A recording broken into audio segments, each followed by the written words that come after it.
तो इस वीडियो में हम बात करेंगे दोस्तों क्लास 11th के होम साइंस यानी कि गृह विज्ञान के पेपर की, जिसका कि सॉल्यूशन मैं आपको हिंदी में प्रोवाइड कराऊंगा। साथ में अगर आपको इंग्लिश में चाहिए तो कमेंट सेक्शन में बता देना। वैसे तो इसका आंसर इंग्लिश मीडियम में गवर्नमेंट ने पहले अप्लाइड कर रखा है, डिपार्टमेंट ऑफ एजुकेशन ने। तो देखिए आपका पेपर किस तरीके से है दोस्तों। ये कुल मिलाकर के आपका 35 नंबर का एग्ज़ाम होगा और 2 घंटे का टाइम होगा। इसमें कुल 13 क्वेश्चन होंगे, 3 पार्ट्स में डिवाइड होगा ए बी सी में। 1 से लेकर के जो 7 क्वेश्चन होंगे दोस्तों वो 2 नंबर के होंगे। कितने नंबर के होंगे बेटा? 2 मार्क्स के होंगे। फिर मैं आगे की बात करूँ 8 से लेकर के 10 तक, यानी कि 8वां 9वां और 10वां, ये 3 क्वेश्चन 3 मार्क्स के होंगे। इसी तरीके से क्वेश्चन नंबर 11, क्वेश्चन नंबर 12 और क्वेश्चन नंबर 13 ये आपके 4 मार्क्स के होंगे। तो देखिए क्वेश्चन क्या है। पहला क्वेश्चन जो है दोस्तों आपके सामने, वो पहला क्वेश्चन क्या आ रहा है गाइस? आप कह सकते हो सर जॉन एक कॉलेज हॉस्टल में रहने जा रहा है, उसे कपड़ों की देखभाल और संग्रह करने की 4 सावधानियों के बारे में समझाइए। मतलब एक लड़का है जॉन या एक स्टूडेंट है जॉन, और कहाँ जा रहा है? वो हॉस्टल में रहने के लिए जा रहा है। तो उसे कपड़ों की देखभाल और संग्रह करने की 4 सावधानियाँ बताइए कि देखभाल कैसे करना है आपको ये बताना है। संग्रह का मतलब होता है उसको एक तरीके से कैसे स्टोर करके रखना है, बचा करके कैसे रखना है, संभाल के, ये सब इसकी सावधानियाँ बतानी। तो देखिए इसके आंसर दोस्तों।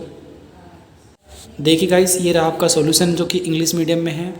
आपको मैं इसका आंसर हिंदी में भी दे रहा हूँ, पहले एक बार बस दिखा रहा हूँ। तो 1 2 3 ऐसे करके आपके पास 6 पॉइंट्स और आपको कोई 4 पॉइंट लिखने हैं, सभी पॉइंट आधे आधे नंबर के। तो इसका आंसर मैं आपको हिंदी में दिखा रहा हूँ। अब देखिए दोस्तों आपका जो सॉल्यूशन है इसका आंसर ये रहा। तो फर्स्ट क्वेश्चन क्या है? साफ़ और सुखाकर धो लें, सुनिश्चित करें कि पैक करने के बाद उन्हें दूर रखने के लिए कोई नमी ना हो। मतलब उनके आसपास कोई नमी ना हो, नमी से आपको दूर रखना है। तो पहला आपको ध्यान रखना है कि साफ़ हो, सूखे कपड़े हो, और पैक करते समय क्या करना है, उनके आसपास कोई नमी नहीं होनी चाहिए, पहला ध्यान रखना है। दूसरा, ऊनी कपड़ों को स्टोर करने से पहले अच्छी तरह से क्या कर ले, ब्रूश और ड्राई क्लीन किया जाना चाहिए। जो भी आप सर्दियों के कपड़े होते हैं दोस्तों, ऊनी कपड़े, उनको जब आप स्टोर करोगे तो कैसे होने चाहिए? ब्रश करे होने चाहिए और ड्राई क्लीन की जानी चाहिए। क्वेश्चन नंबर 3 में क्या कर, इसका पॉइंट जो तीसरा है दूसरा दोस्तों, उसमें क्या है? भंडारण से पहले सभी दाग और स्टार्च हटा दिए जाने चाहिए। मतलब अगर आप उस कपड़े को संभाल के रख रहे हो लंबे टाइम के लिए, तो आपको उसके ऊपर अगर कोई दाग है तो उसे हटा लेना चाहिए, जितने भी स्टार्च हो उसे भी हटा देना चाहिए। ठीक है, 3 पॉइंट हो गए। चौथा पॉइंट है भंडारण के लिए चुनी गई अलमारियाँ, बक्से, अलमारी साफ़, सूखी और कीट पतंग जो होती है उससे मुक्त होनी चाहिए, धूल नहीं होनी चाहिए वहाँ पे। मतलब ना तो वहाँ पे अलमारियों में आपके पास या बक्से में अलमारियों के जो साफ़ करते हैं उन सभी जगह क्या होना चाहिए दोस्तों? ना तो कीट होनी चाहिए, ना कोई कीट पतंग होना चाहिए, यानी कि कीड़े मकोड़े नहीं होने चाहिए। साथ में वहाँ पे कोई धूल नहीं होना चाहिए, ना कोई गंदगी होनी चाहिए। ठीक है, 4 पॉइंट हो गया। अगला पॉइंट क्या है गाइस? देखिए 5वें पॉइंट में कह रहा है कि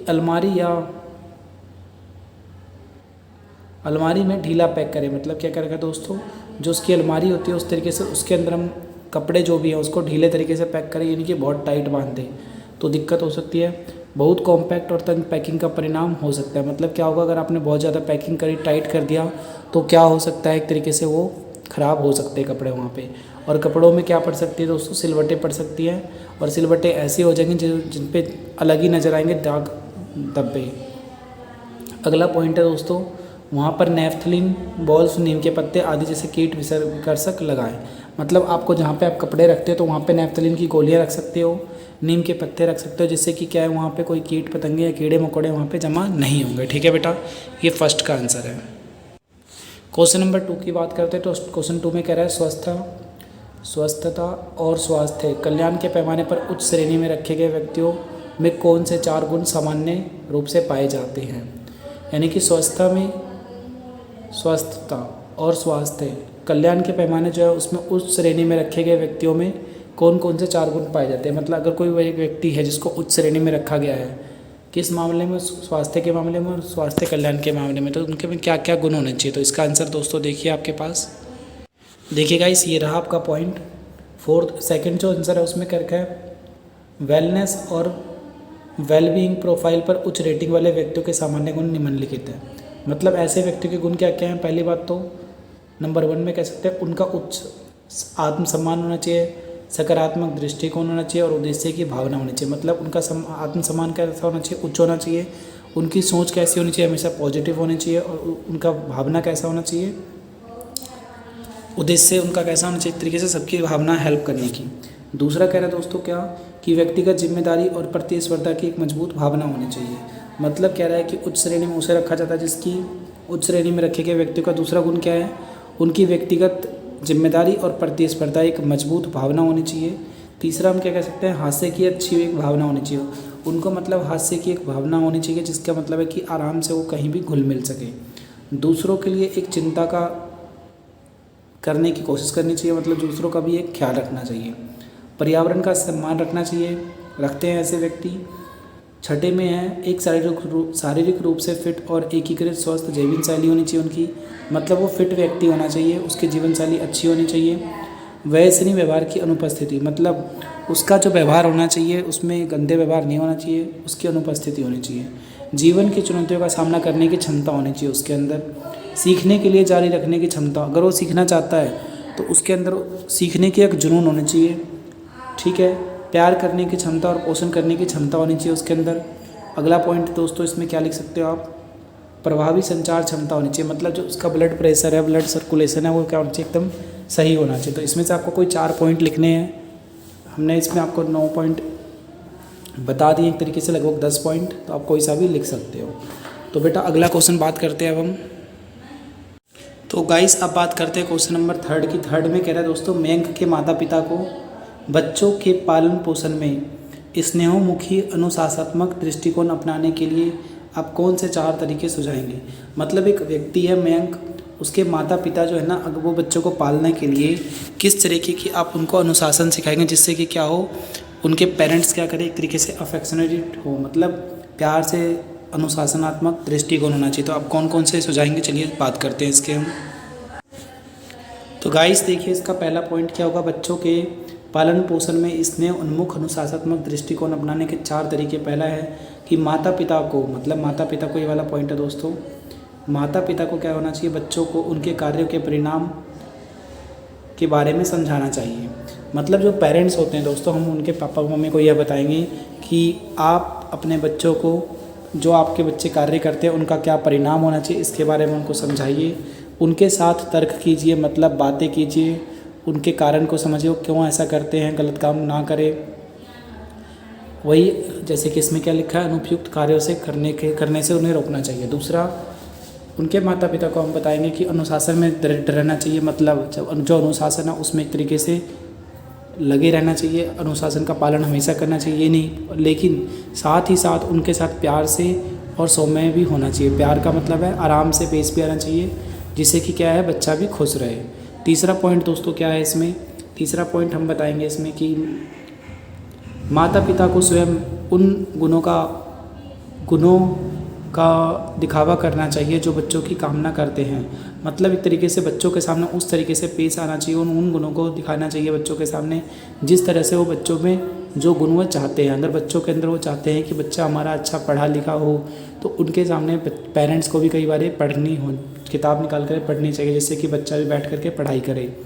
अगला पॉइंट क्या है दोस्तों, कि माता पिता को बच्चों को अनुशासित करने के लिए सज़ा का उपयोग नहीं करना चाहिए। नहीं कि अगर आप चाहते हो कि वो एक अनुशासन में रहे, तो इसका मतलब कंट्रोल में रहे, तो इसका मतलब ये नहीं कि आप उनको पनिशमेंट दोगे। उनको प्यार से समझाना चाहिए, साथ में स्पष्टीकरण का उपयोग करना चाहिए, मतलब उनके साथ सही व्यवहार करना चाहिए। ठीक है, और जो अच्छे व्यवहार है उनमें से आप और भी जोड़ सकते हो दोस्तों। तो अन्य कोई और पॉइंट लिख सकते हो, तो इसमें से आप कोई भी 4 पॉइंट लिख सकते हो। ठीक है दोस्तों, नेक्स्ट क्वेश्चन की बात करते हैं दोस्तों। अब देखिए गाइस, इसमें एक क्वेश्चन का, ये जो 3rd क्वेश्चन था, इसके पास इसमें आपको ऑप्शन भी दे रखा है, तो इसके ऑप्शन वाले क्वेश्चन को भी हम करने की कोशिश करते हैं। क्वेश्चन में कह रहा है दोस्तों कि प्रीति अभी 1 सप्ताह पहले ही नई माँ बनी है। मतलब प्रीति क्या है, एक लड़की है जो 1 सप्ताह पहले ही क्या बनी, एक तरीके से मदर बनी है। उसे जन्म से लेकर के 6 माह तक की आयु के बच्चों के क्रियात्मक विकास का क्रम समझाइए। मतलब अब आपको बताना है कि जो उनकी माँ, वो जो प्रीति माँ बनी है अभी, उनको बच्चे का जो जन्म हुआ है जी, तो उस समय से लेकर के बच्चे के 6 माह की आयु तक, मतलब 6 महीने तक किस तरीके से किस किस क्रियात्मक विकास को अपनाना चाहिए, क्रम वाइज आपको समझाना है। तो देखिए दोस्तों, इसका आंसर क्या होगा। देखिए दोस्तों, इसका आंसर क्या है, आपके सामने है। नंबर 1 पॉइंट पे लिखेंगे, जब बच्चा जन्म के 3 महीने की बात होती है उस समय उसको हम क्या बताएंगे, कि सिर को उठाना और पकड़ते हुए सिर को बताएंगे। दूसरा, नवजात शिशुओं को थोड़ा सा इधर उधर ले जाने के लिए बोलेंगे, 1 महीने तक ले जा सकते हैं। वे अपने सिर को क्या कर सकते हैं दोस्तों, 2 महीने तक बढ़ा सकते हैं। फिर वो पेट पर झूठ बोलते हुए अपनी छाती उठा सकते हैं, मतलब छाती उठा सकते हैं। फिर कह सकते हैं 3 महीने में, तीसरे महीने में उसे क्या करना है, उसके सिर को पकड़ना शुरू कर देता है। और यह एक विकास में प्रमुख मील का पत्थर होता है। यदि बच्चा 6 महीने की उम्र तक भी ऐसा करने में असमर्थ है तो यह बच्चा दिखाता है कि विकास में देरी है। चौथा पॉइंट है दोस्तों, 6 महीने तक वापस पेट में वापस आने के लिए रोल करती रहती है। किसी भी कोई भी 4 पॉइंट आप लिख सकते हो दोस्तों, ठीक है। तो इसमें बताया गया है दोस्तों। देखो मैं इसका एक बार आंसर इंग्लिश में दिखा दे रहा हूँ आपको थोड़ा सा। देखिए गाइस, ये है कि जैसे बच्चा क्या होगा जन्म के समय उसे हम ये नहीं है दोस्तों, ये रहा गाइस, क्या बोलेंगे, एक तरीके से माइलस्टोन होता है। एक तरीके से कैसे, जब बच्चा 3 महीने का था तो उसे हम लिफ्टिंग और होल्डिंग करना शुरू कर देता है गर्दन को।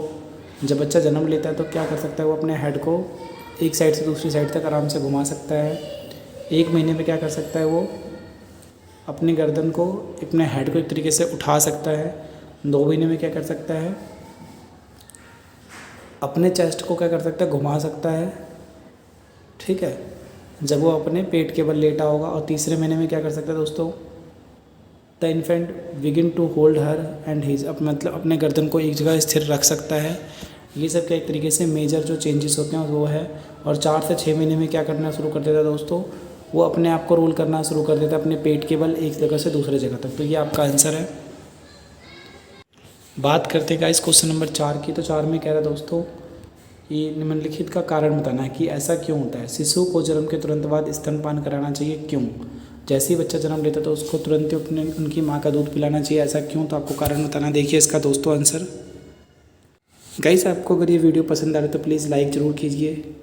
वीडियो को लाइक करके शेयर कर देना अपने दोस्तों के साथ। अगर आप चैनल पे नए हैं तो चैनल को सब्सक्राइब कर लीजिए, बेल आइकन का बटन दबा लेना। थैंक यू दोस्तों।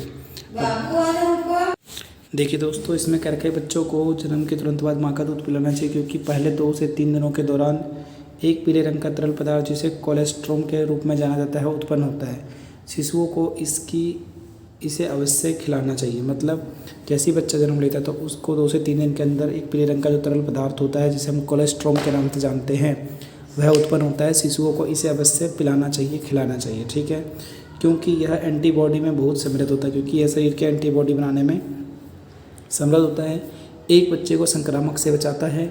WHO वर्ल्ड हेल्थ ऑर्गेनाइजेशन, विश्व स्वास्थ्य संगठन कहता है कि 6 महीने के लिए विशेष स्तनपान की सिफारिश करता है। मतलब 6 महीने तक उनको उनकी माँ का ही दूध पिलाना चाहिए। दूसरा क्या कहता है दोस्तों, इसमें और पॉइंट्स क्या हैं। ऊर्जा के अलावा बच्चों को निम्नलिखित चीज़ें मिलती है। प्रोटीन मिलता है विकास के लिए, कैल्शियम मिलती हैं, आयरन मिलता है। तो आप इनमें से कोई भी पॉइंट लिख सकते हो, ठीक है दोस्तों। इसका मैंने सेकंड आंसर भी साथ में आपको बता दिया। इसमें पूछा ना, ऊर्जा के अतिरिक्त 1 वर्ष के बच्चों को पर्याप्त प्रोटीन, कैल्शियम और लौह तत्व अवश्य मिलना चाहिए। इसका क्या कारण है। इसका कारण यह है कि दोस्तों देखिए, आपका सॉल्यूशन देखिए पहले। क्योंकि ऐसा होता है कि जब बच्चा क्या होता है, एक तरीके से ऊर्जा के अलावा बच्चों को प्रोटीन मिलना चाहिए, क्योंकि प्रोटीन विकास के लिए ज़रूरी है, कैल्शियम हड्डियों के लिए ज़रूरी है और आयरन रक्त की शुद्ध मात्रा के लिए ज़रूरी है और विकास के लिए भी ज़रूरी है और विस्तार के लिए भी ज़रूरी है। तो इसलिए हम कह सकते हैं दोस्तों क्या, ऊर्जा के अतिरिक्त 1 वर्ष तक के बच्चों के लिए पर्याप्त मात्रा में प्रोटीन, विटामिन, कैल्शियम, लौह तत्व अवश्य मिलने चाहिए। 5वें क्वेश्चन की बात करेंगे दोस्तों। तो 5वें क्वेश्चन में कहा जा रहा है क्या, कि यदि छोटे बच्चों में पोषण संबंधी आवश्यकताओं की पूर्ति पर्याप्त तरीके से नहीं हुई है तो उन्हें पोषक तत्वों की कमी से होने वाले रोग हो सकते हैं। अगर उनको सही से पोषण नहीं मिला है तो उन्हें पोषक तत्वों की कमी से होने वाले रोग हो सकते हैं। उन 4 महत्वपूर्ण रोगों की सूची बतानी जो पोषक तत्वों की कमी से हो सकते हैं। मतलब उन 4 तत्वों की 4 रोगों की सूची बनाइए जो पोषक तत्वों की कमी से एक छोटे बच्चों में हो सकते हैं, ठीक है बेटा।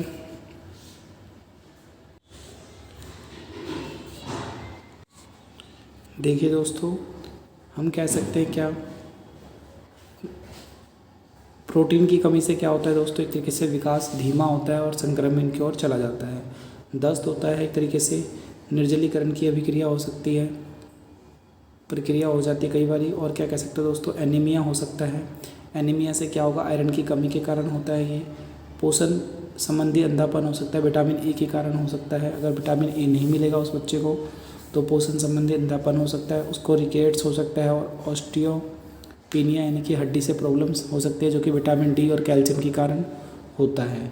उसको घेंगा हो सकता है जो कि आयोडीन की कमी के कारण हो सकता है। तो आपको कोई 4 पॉइंट इनमें से लिखने हैं। किसका ये आंसर नंबर 5 है। स्क्रीनशॉट ले लेना दोस्तों साथ के साथ। तो आप देख चुके हो कि कौन कौन से रोग हो सकते हैं। उसकी आंखें ख़राब हो सकती है दोस्तों, कह सकते हो शरीर की प्रॉब्लम हो सकती है, उसकी हाइट कम बढ़ेगी। तो इस तरीके से आप बता सकते हो कि रिकेट्स हो सकता है, हड्डियों की प्रॉब्लम हो सकती है विटामिन डी से। तो ये सब जो मैंने बताया आप लिख देना। इसके ऑप्शन में दोस्तों एक क्वेश्चन है कि अच्छा स्वास्थ्य एवं स्वस्थता पूरी तरह से अच्छे पोषण पर ही निर्भर नहीं करता। वास्तव में बच्चों को विभिन्न रोगों से बचाने में टीकाकरण भी एक महत्वपूर्ण भूमिका है। मतलब जो भी हम ये टीकाकरण करते हैं, जो आपने देखा होगा छोटे बच्चों को इंजेक्शन लगते हैं 5 साल तक, इनका एक बहुत ही ज़्यादा बड़ा रोल है। तो 9 महीने तक बच्चों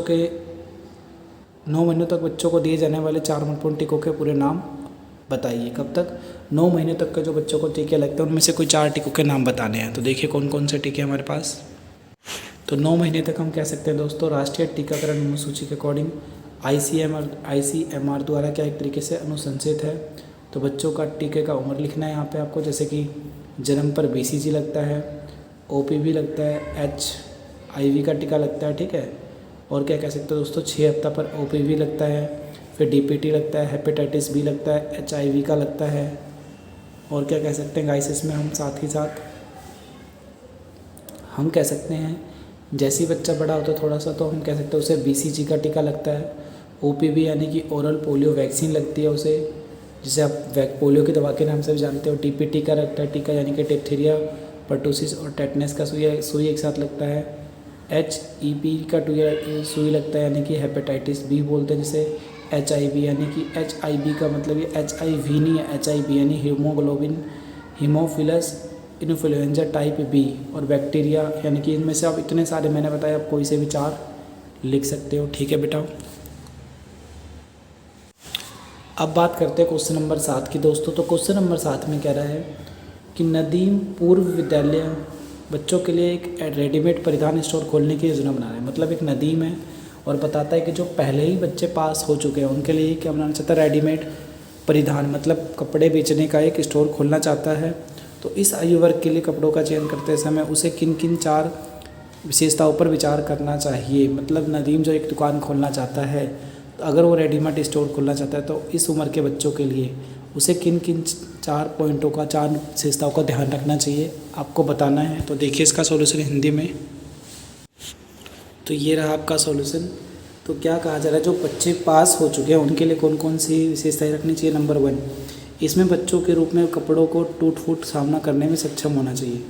आयु समूह बहुत खेलते हैं, मतलब इस आयु में क्या होता है दोस्तों, थोड़े कुछ बच्चे बड़े हो जाते हैं, कुछ छोटे रहते हैं। तो ऐसे केस में हमें क्या करना चाहिए, कपड़ों की टूट फूट का सामना करने में सक्षम होना चाहिए। मतलब अगर बस थोड़ा बहुत लॉस होता है, कपड़े ऊपर नीचे होते हैं, तो आपको इसमें सक्षम होना चाहिए। दूसरा, सामने का खुला भाग या बड़ा लंबा होना चाहिए। सामने का खुला भाग बड़ा और लंबा होना चाहिए। दूसरा कह सकते हो बड़ी और आरामदायक नेकलाइन होनी चाहिए। मतलब अगर आप दुकान खोल रहे तो आपके सामने क्या होनी चाहिए, एक बड़ी होनी चाहिए और एक आरामदायक नेकलाइन होनी चाहिए। दूसरा, जो आप कपड़े बेच रहे हो दोस्तों बच्चों के लिए, तो उसमें क्या होना चाहिए, कॉलर से बचना चाहिए, ठीक है।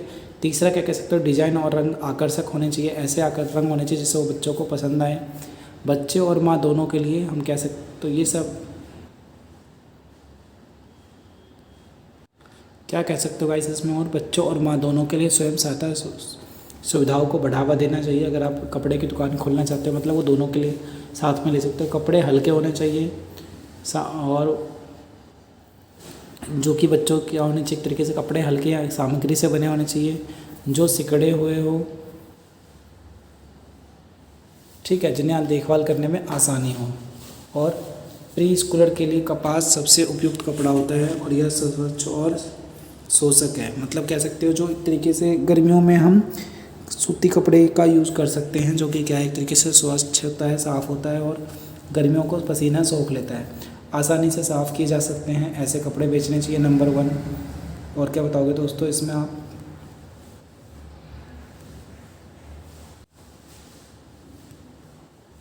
Ready to wear preschooler dress design सुविधाएं अवश्य होनी चाहिए, मतलब वहाँ पे आप डिज़ाइन को चेंज करने की सुविधा भी होनी चाहिए, जो कि क्या है देखभाल करने में आसान हो। तो आपको कोई 4 पॉइंट लिखने हैं तो आप लिख सकते हो दोस्तों, ठीक है। नेक्स्ट क्वेश्चन की बात करते हैं हम।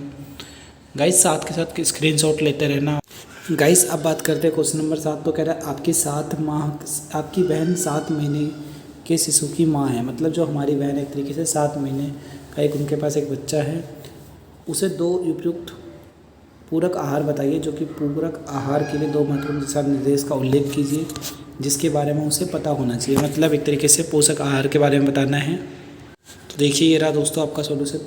पूरक आहार के उदाहरण है, एक तरीके से कह सकते हैं हम।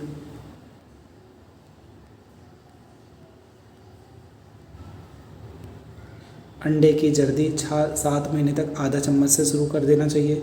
दाल और अनाज अलग से संयोजन में अच्छी तरह से पकाया जाना चाहिए। दूध और चीनी में जोड़ा जाना चाहिए साथ में। तो इसमें से आप कोई भी 2 लिख सकते हो दोस्तों, ठीक है। और पूरक आहार कैसे बनते हैं तो देखिए आप उन 2 को, एक तो अंडे की जर्दी बोल दिया, यानी कि जो अंडे का पीला भाग होता है वो एक तरीके से, या साइड वाला भाग जो होता है वो, और दूसरा क्या कह सकते हो दाल और अनाज। पूरक आहार के लिए दिशा निर्देश क्या है? एक बार केवल एक ही भोजन देना चाहिए। मतलब पूरक आहार कैसा होगा? एक बार में एक ही तरीके का भोजन देना चाहिए। शुरुआत में छोटी चम्मच से कुछ मात्रा में ही खिलाना चाहिए, जो कि धीरे धीरे आगे बढ़ाया जा सके, ठीक है। फिर अगर बच्चे को कोई खाना पसंद नहीं है तो उसे ज़बरदस्ती ना करें। हम छोटे बच्चों की बात करें जो कि 7 महीने तक का बच्चा है, कुछ और आजमाएं, फिर से उसे पेश करें। अगर उसे पसंद नहीं आता तो दूसरा खाना आजमा सकते हो और फिर उसे बाद में दोबारा वो चीज़ खिला सकते हो। छोटे बच्चों को मसालेदार और तले हुए भोजन से बचना चाहिए, मतलब उनको मसालेदार खाना नहीं खिलाना चाहिए। आगे बात करते दोस्तों, व्यक्तिगत नापसंदगी दिखाए बिना सभी प्रकार के भोजन को प्रोत्साहित किया जाना चाहिए। ये नहीं कि आपको अगर वो चीज़ पसंद नहीं तो आपके बच्चे को भी नहीं खिलाना है, आप खिला सकते हैं, ठीक है बेटा। नेक्स्ट क्वेश्चन की बात करेंगे अब हम क्वेश्चन नंबर 8 की। तो क्वेश्चन नंबर 8 में कह रहे दोस्तों क्या कि बचत की गई धन की राशि का निवेश बुद्धिमत्ता पूर्वक किया जाना चाहिए। मतलब जो आपने पैसा बचाया है उसका निवेश एक तरीके से कैसे करना चाहिए? बुद्धिमान तरीके से करना चाहिए, ताकि यह आवश्यकता पड़ने पर उपलब्ध हो सके। मतलब जब आपको ज़रूरी होगा किसी टाइम पे तो उस समय ये आराम से आपको मिल सके।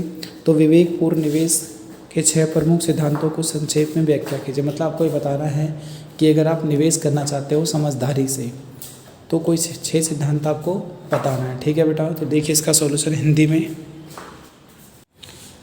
तो जब आप निवेश करते हो अपने पैसे को तो किस तरीके से आपको ध्यान रखना है? देखिए पहली बात तो जो मूलधन है उसकी सुरक्षा होनी चाहिए। मूलधन का मतलब क्या होता है दोस्तों? जो आपने पैसा लगाया है वो सुरक्षित होना चाहिए, आप जैसे मर्जी जब चाहो आराम से निकाल सको। दूसरा, वापसी के समय क्या होना चाहिए दोस्तों? उचित दर होना चाहिए। मतलब वापसी के समय आपको ब्याज की दर ठीक ठाक मिलनी चाहिए जो आपके काम की हो, ठीक है। तीसरा, तरलता होनी चाहिए, ये नहीं कि आप जब निकालने जाओ तो आपको बहुत दिनों बाद मिले। तरलता का मतलब है उसे आसानी से पैसों में बदला जा सके, ऐसे इस तरीके से मिलना चाहिए। नंबर 4 पे क्या बोलोगे? विश्व परिस्थितियों के प्रभाव की मान्यता होनी चाहिए। मतलब विश्व में जिस तरीके से परिवर्तन हो रहे हैं उसी तरीके से आपके पैसों का भी मान्यता होनी चाहिए। मतलब आपकी वैल्यू भी अगर देश में अगर पैसों की वैल्यू बढ़ रही है तो उस समय आपकी भी वैल्यू बढ़नी चाहिए पैसों में, ठीक है बेटा। और क्वेश्चन हम क्या करेंगे इसके अंदर, और पॉइंट हम बोलेंगे कि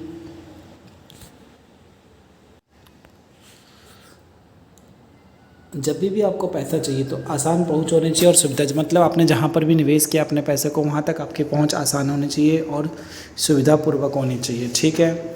आवश्यक वस्तुओं में ही निवेश करना चाहिए। निवेश आपको उसी चीज़ों में करना चाहिए जो कि क्या है एक तरीके से आवश्यक वस्तुएं हैं, जिससे कि आपका पैसा कभी डूबे ना, क्योंकि आवश्यक वस्तुएं कभी भी ख़राब नहीं होती, ना ही कभी बंद होती है। तो इसलिए उसमें पैसा आपका डूबने का चांस कम होता है। क्या बोल सकते हैं अगला? दक्षता होनी चाहिए आपके टैक्स पेइंग में। मतलब जो आपने पैसा निवेश किया है उसके अंदर एक तरीके से आपको क्या होना चाहिए? टैक्स में छूट मिलनी चाहिए, ये मतलब कह सकते हो। अगला पॉइंट क्या कह सकते हैं दोस्तों? निवेश के बाद आपको सेवा प्राप्ति होनी चाहिए। मतलब जैसे आपने एक बार कोई पेड़ लगा दिया तो उसका फल आपको हर साल मिलता है, तो उसी तरीके से आप कह सकते हो क्या, जब आपने निवेश कर दिया तो निवेश के बाद एक तरीके से आपको ये सोचना चाहिए हमारी अब सेवा होगी आराम से। समय अवधि निश्चित होनी चाहिए कि 2 साल के लिए है, 5 साल के लिए है, 10 साल के लिए है, कितने साल के है। ठीक है दोस्तों, तो टाइम पीरियड फिक्स होना चाहिए। फिर क्या कह सकते हो, और इन सब की क्या होनी चाहिए, एक तरीके से क्षमता होनी चाहिए। क्षमता मतलब क्या कह सकते हो दोस्तों, पावर। ठीक है, तो ये सारे पॉइंट्स लिख सकते हो आप। अब चलते हैं आगे। बेटा इसी क्वेश्चन के ऑप्शन में एक क्वेश्चन है, कहता है क्या कि आपके पड़ोसी अपने घर की सटी ज़मीन खरीदने के लिए पैसा उधार लेना चाहते हैं। जो आपके पड़ोसी हैं, घर से सटी उनके पास एक ज़मीन है, उसे खरीदने के लिए क्या लेना चाहते हैं, एक तरीके से पैसा उधार लेना चाहते हैं। तो क्रेडिट सुविधा के किन्हीं 2 स्रोतों के बारे में बताइए। मतलब जब हम उधार लेते हैं तो उनके कोई 2 स्रोत बताइए जहाँ से उन्हें उधार आसानी से मिल सकता है। उन्हें क्रेडिट के 4C के बारे में अवगत कराइए। मतलब 4C क्या होता है आपको ये बताना है, और आपको ये दो ऋण लेने के स्रोत बताने जहाँ पर उन्हें ऋण मिल सकता है। और 4C के बारे में बताइए जिनका आमतौर पर उधार देने वाले बैंक या वित्तीय संस्था द्वारा क्रेडिट देने का निर्णय लेने से पहले किया जाता है। मतलब जो भी बैंक या संस्था उनको लोन दे रही है, ऋण दे रही है, उसके बारे में वह देने से पहले ध्यान देती है, यानी 4C के बारे में भी साथ में आपको बताना है। तो देखिए इसका सॉल्यूशन। तो पहले क्वेश्चन उसमें था कि आपको ऋण कहाँ कहाँ से मिल सकता है, वाणिज्य बैंक यानी कि कमर्शियल बैंक से मिल सकता है। ठीक है दोस्तों, कमर्शियल बैंक से भी आपको पैसा मिल सकता है, यानी कि जो आपके गली मोहल्ले में एक बैंक होता है वहाँ से पैसा मिल सकता है। सहकारी बैंक से मिल सकता है, कृषि बैंक से आपको पैसा मिल सकता है। तो ये सब आपके पास ऑप्शन है जहाँ से आपको पैसा आसानी से मिल सकता है। ठीक है बच्चे, अब इसमें पूछ और कहाँ से पैसा मिल सकता है आपको, क्रेडिट यूनियन से मिल सकता है, स्वयं सहायता समूह से मिल सकता है पैसा।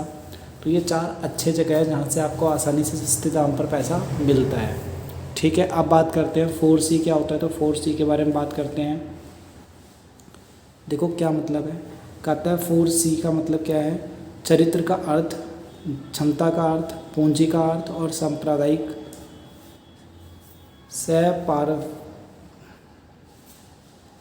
तो ये वर्ड थोड़ा सा सही से नहीं ट्रांसलेट हुआ हिंदी में।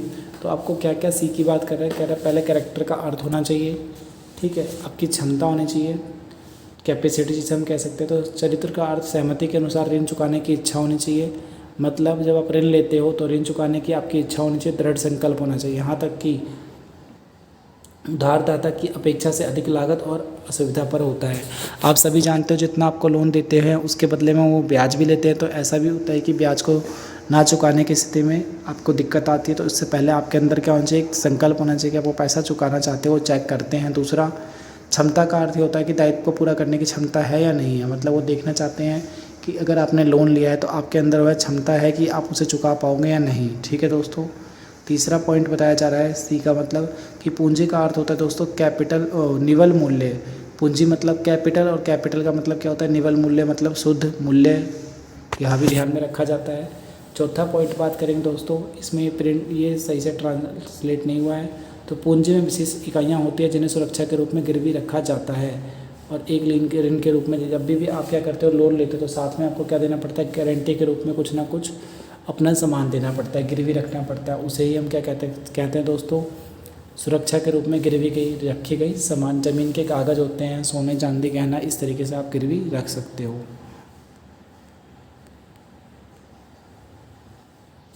ठीक है गाइस, और क्या कह सकते हो इसमें। तो ये सारे के सारे आपके क्या थे, पॉइंट थे। तो अब बात करते हैं नेक्स्ट क्वेश्चन की। साथ में दोस्तों वीडियो को लाइक कर दीजिएगा, कमेंट भी करते रहना। थैंक यू दोस्तों। नेक्स्ट पॉइंट बात दोस्तों, अब बात करते हैं क्वेश्चन नंबर 9 की। तो क्वेश्चन नंबर 9 में कह रहा है क्या कि जो एक विशेष क्षमता वाले व्यक्ति होते हैं दोस्तों, ठीक है, विशेष क्षमता वाले जो भी व्यक्ति हैं, इनकी आवश्यकताओं को ध्यान में रखते हुए ही कपड़ों का चयन करना चाहिए। ठीक है, कपड़ों का चयन करना चाहिए। तो इस कथन का जो समर्थन है, मतलब अगर उनको हम उनका ध्यान में नहीं रखेंगे और अपनी मर्जी से कोई भी साइज़ का कपड़ा पहनने की कोशिश करेंगे तो क्या होगा, ऐसे असक्षम व्यक्तियों की, ठीक है, क्या हो सकती है, प्रॉब्लम हो सकती है। तो ऐसे व्यक्तियों के लिए हम वस्त्रों की कौन कौन सी 6 किस्में या 6 विशेषता होनी चाहिए वो आपको बताना है। तो ये 3 नंबर का पॉइंट है दोस्तों। तो देखते हैं क्या आंसर है इसका। तो हमारे पास बहुत सारे पॉइंट्स हैं। पहला पॉइंट पहले बताते हैं क्या, जो एक तरीके से विशेष आवश्यकता वाले बच्चे होते हैं उनका गारमेंट्स का चयन करते समय विकलांगता और कठिनाइयों की दिक्कत आती है। ठीक है, क्या आती है उनको, विकलांगता और संबंधित कठिनाइयाँ आती है। कौन कौन सी कठिनाइयाँ आती हैं, पहली तो पहला बात होना चाहिए कि जब भी उन बच्चों को कपड़े देते तो आरामदायक प्राथमिक मापदंड है। और कपास का कपड़ा सबसे ज़्यादा क्या होता है दोस्तों, पसंदीदा होता है। ठीक है, कपास का कपड़ा क्या होता है, सबसे ज़्यादा पसंदीदा होता है। तो यानी कि उनको क्या ध्यान में रखना चाहिए बेटा, आप बोलोगे सर उनको आराम का कपड़ा देना चाहिए, और सबसे पहले हम बात कर सकते हैं कपास की कपड़ा देना चाहिए। ठीक है, नंबर 1। नंबर 2 पे क्या बोलोगे दोस्तों, ऐसा हमने कपास का इसलिए चुना था क्योंकि गर्मियों के टाइम में क्या होता है, सूती कपड़ा जो होता है वो हल्का होता है एक तरीके से, और सर्दियों में क्या कह सकते हैं दोस्तों, मखमल और की खाट ऊन, इस तरीके से आप यूज़ कर सकते हो। ठीक है, ये आराम के कपड़े हैं। अब बात करते हैं दूसरे पॉइंट की। दूसरे पॉइंट में बताया जा रहा है दोस्तों, बच्चों के इस्तेमाल में लाने वाले कपड़ों को, बच्चों के इस्तेमाल में लाने वाले कपड़ों के मामले में कपड़ों को घर्षण का सामना करने के लिए मजबूत होना चाहिए। जो ऐसे बच्चे होते हैं एक तरीके से उनको दिक्कत होती है, तो आप क्या बोल सकते हो, उनके कपड़े मजबूत होने चाहिए और घर्षण का सामना करने के लिए मजबूत होने चाहिए। ठीक है, आर्थोटिक डिवाइस या व्हील चेयर का प्रयोग करना चाहिए, जिससे कि क्या है, एक तरीके से उनके कपड़े आसानी से ख़राब ना हो। ठीक है, और बात करते हैं दोस्तों क्या, गारमेंट्स में कैपिलर्स के लिए निर्दिष्ट क्षेत्रों के सुदृढ़ीकरण होना चाहिए, और ब्रेसिस मतलब जो बच्चे को कपड़े हैं एक तरीके से क्या होना चाहिए, वो सुदृढ़ीकरण होना चाहिए, यानी कि मजबूत होने चाहिए। दोस्तों कुछ पॉइंट जो ट्रांसलेट होते समय इसमें क्या है, इनकी हिंदी गड़बड़ हो गई, तो इसलिए थोड़ा सा दिक्कत हो रहा है पढ़ने में। चौथा पॉइंट क्या है गाइस, चौथा पॉइंट ये हुआ कि उद्घाटन संबंधी में सुलभ और फास्टन करने में आसान होना चाहिए। मतलब जब भी आप कोई उद्घाटन करते हो तो आसानी होना चाहिए और सुलभ होना चाहिए, इसलिए वेलक्रो और कुंजी जंजीरों के साथ जीपर अच्छे विकल्प होते हैं। जीपर होने चाहिए, वेलक्रो होना चाहिए, कुंजी जंजीरों के साथ जीपर अच्छे विकल्प होते हैं। कपड़ों का धोना आसान होना चाहिए, आसान पॉइंटर ऐसे लिख सकते हो। कपड़ों का पहनना और उतरना सरल होना चाहिए, यानी कि अगर कपड़े जब पहनने लगे हो तो बहुत दिक्कत आ रही है, पहनते समय या उतारते समय बहुत दिक्कत आ रही है, तो इसलिए व्यापक और नेकलाइन होनी चाहिए, कमर बेल्ट होनी चाहिए। ठीक है, फ्रंट ओपन होना चाहिए, कह सकते हो। फ्रंट पॉकेट्स पसंदीदा विकल्प होने चाहिए, मतलब उनके पास पॉकेट भी होने चाहिए। तो ये सारे पॉइंट्स आप अपने आंसर में पॉइंट कर सकते हो।